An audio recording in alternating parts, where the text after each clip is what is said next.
السلام علیکم ورحمۃ اللہ وبرکاتہ۔ آج ہم ایک بہت ہی دلچسپ موضوع پر بات کرنے والے ہیں، عربی ناموں کی ساخت۔ ہم مل کر یہ سمجھیں گے کہ کلاسیکی عربی روایت میں اسم، کنیت اور لقب کا یہ خوبصورت اور گہرا نظام آخر کام کیسے کرتا ہے۔ اچھا، تو ہمارا سفر کچھ اس طرح سے آگے بڑھے گا۔ سب سے پہلے ہم نام کے ان 3 ستونوں کو دیکھیں گے جن پر پوری عمارت کھڑی ہے۔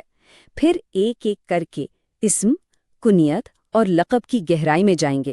اس کے بعد یہ جانیں گے کہ ان سب کو ایک ساتھ جوڑنے کے کیا اصول ہیں، اور آخر میں ایک بہت ہی اہم سوال پر بات ختم کریں گے: سب سے زیادہ معرفہ یعنی ڈیفینٹ نام کون سا ہے؟ تو چلیں شروع کرتے ہیں۔ دیکھیے، عربی زبان میں کسی شخص کی پہچان نہ وہ صرف ایک نام تک محدود نہیں ہوتی، یہ اس سے کہیں زیادہ گہری بات ہے۔ اصل میں اس کے 3 الگ الگ درجے ہیں، 3 سطح ہیں۔ اس کو ایسے سمجھیں جیسے شناخت کی 3 پرتیں ہوں۔ سب سے پہلی اور بنیادی پرت ہے الاسم، یعنی وہ نام جو ہمیں پیدائش پر ملتا ہے۔ اس کے اوپر دوسری پرت ہے الکنیہ، جو ہمارے رشتوں کی عکاسی کرتی ہے، اور پھر تیسری اور آخری پرت ہے اللقب، جو ہماری کسی خاص صفت یا ہمارے کسی کارنامے کو ظاہر کرتی ہے۔ تو آئیے سب سے پہلے پہلی پرت کو کھولتے ہیں، یعنی الاسم۔ اچھا، الاسم کیا ہے؟ بہت سادہ سی بات ہے۔ یہ وہ ذاتی نام ہے جو پیدائش کے وقت والدین رکھتے ہیں۔ یہی ہماری سب سے بنیادی پہچان ہے، جیسے زید، عمر یا فاطمہ۔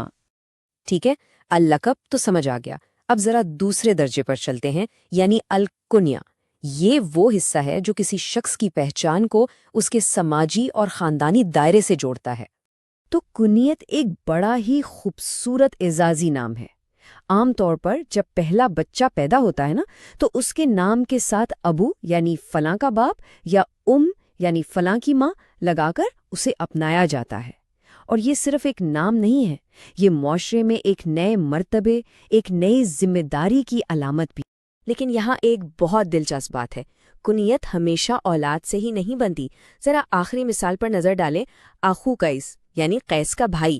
اس سے پتہ چلتا ہے کہ کنیت بہن بھائیوں یا دوسرے قریبی رشتوں کی طرف بھی اشارہ کر سکتی ہے نا مزے کی بات؟ اور کبھی کبھی تو ایسا ہوتا ہے کہ کنیت اتنی مشہور ہو جاتی ہے کہ اصل نام یعنی اسم پس منظر میں چلا جاتا ہے۔ اور اس کی سب سے بڑی، سب سے روشن مثال کون ہے؟ ہمارے پہلے خلیفہ۔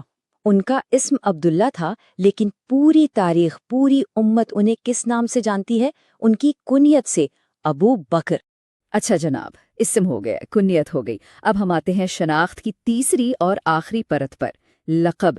یہ وہ خطاب ہے جو کسی شخص کو اس کے کردار، اس کے کارنامے یا کسی بہت ہی نمایاں صفت کی وجہ سے ملتا ہے۔ اللقب کو آپ ایک طرح سے ایک مستقل صفت سمجھ لیں۔ یہ گویا کسی کی پوری شخصیت کا نچوڑ ایک لفظ میں بیان کر دیتا ہے، اور اس سے اس شخص کی پہچان اور بھی واضح اور منفرد ہو جاتی ہے۔ اور یہ سلائیڈ ایک بہت اہم نقطہ واضح کرتی ہے۔ لقب ہمیشہ کوئی تعریف یا اعزاز نہیں ہوتا۔ یہ مثبت بھی ہو سکتا ہے، جیسے عمر رضی اللہ عنہ کے لیے الفاروق، اور یہ منفی بھی ہو سکتا ہے، جیسے الصفاح یعنی خون بہانے والا۔ اب یہاں سوال یہ پیدا ہوتا ہے کہ آخر کسی کو منفی لقب کیوں دیا جاتا تھا؟ کیا یہ تضحیک کے لیے تھا؟ نہیں، اس کے پیچھے ایک گہری علمی ضرورت تھی۔ خاص طور پر علم حدیث میں جب ایک ہی نام کے کئی راوی آ جاتے تھے تو ان میں فرق کرنا ضروری ہوتا تھا۔ تو العامش یعنی چندھیا آنکھوں والا جیسا لقب استعمال کیا جاتا تھا تاکہ سند کی تحقیق میں ذرا بھی شک و شبہ باقی نہ رہے۔ مقصد صرف اور صرف پہچان کو یقینی بنانا تھا۔ تو اب تک ہم نے اسم، کنیت اور لقب کو الگ الگ تو سمجھ لیا۔ اب منطقی طور پر اگلا سوال یہ ہے کہ بھئی اگر یہ تینوں ایک ساتھ استعمال ہوں تو ان کی ترتیب کیا ہوگی؟ کیا کوئی اصول ہے؟ جی بالکل، عربی گرامر نے اس کے لیے بھی باقاعدہ اصول بنائے ہیں۔ یہ ٹیبل ہمیں بتاتا ہے کہ کنیت کے معاملے میں کافی لچک ہے۔ اسے اسم یا لقب سے پہلے بھی لا سکتے ہیں اور بعد میں بھی، دونوں صورتیں ٹھیک ہیں۔ لیکن آخری سطر پر خاص توجہ دیں۔ جب اسم اور لقب ایک ساتھ آتے ہیں تو اصول یہ ہے کہ پہلے اسم آئے گا اور اس کے بعد لقب، جیسے عمر الفاروق۔ الفاروق عمر کہنا اصول کے خلاف ہے، مگر ہر اصول کی طرح اس کا بھی ایک استثناء یعنی ایکسیپشن ہے۔ اور وہ کیا ہے؟ وہ یہ کہ اگر کسی کا لقب اس کے اسم سے کہیں زیادہ مشہور ہو جائے تو پھر لقب پہلے آ سکتا ہے، اور اس کی سب سے عظیم مثال خود قرآن مجید میں موجود ہے۔ سورۃ النساء کی اس آیت کو دیکھیے، المسیح عیسیٰ ابن مریم۔ یہاں المسیح جو کہ حضرت عیسیٰ علیہ السلام کا لقب ہے، ان کے اسم عیسیٰ سے پہلے آیا ہے، سبحان اللہ۔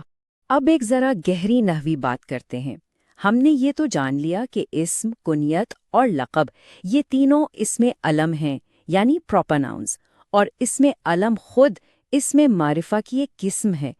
اس سے ایک بہت ہی گہرا سوال جنم لیتا ہے، کیا تمام معرفہ نام ایک ہی درجے پر ہیں، یا ان میں بھی کوئی درجہ بندی ہے؟ کیا کوئی ایسا نام بھی ہے جو معرفہ ہونے میں سب سے بلند مقام رکھتا ہو؟ سوچنے کی بات ہے، تمام ناموں کی اس کہکشاں میں وہ کون سا ایک نام ہے جو پہچان اور قطعیت کی اس بلند ترین مطلق مقام پر فائز ہے؟ اور اس کا جواب ہے اللہ۔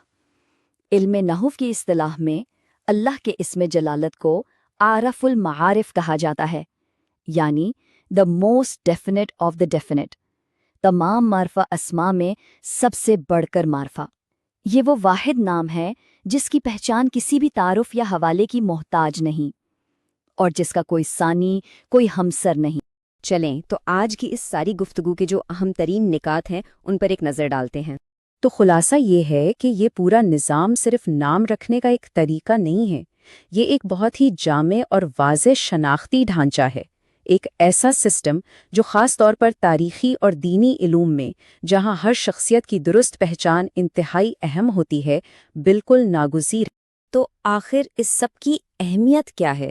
بات صرف گرامر کی نہیں ہے، یہ نظام ہمیں بتاتا ہے کہ نام صرف ایک لیبل یا پکار نہیں ہوتا، یہ کسی کی پوری شناخت، اس کے خاندان اور اس کے ورثے کی کہانی سناتا ہے۔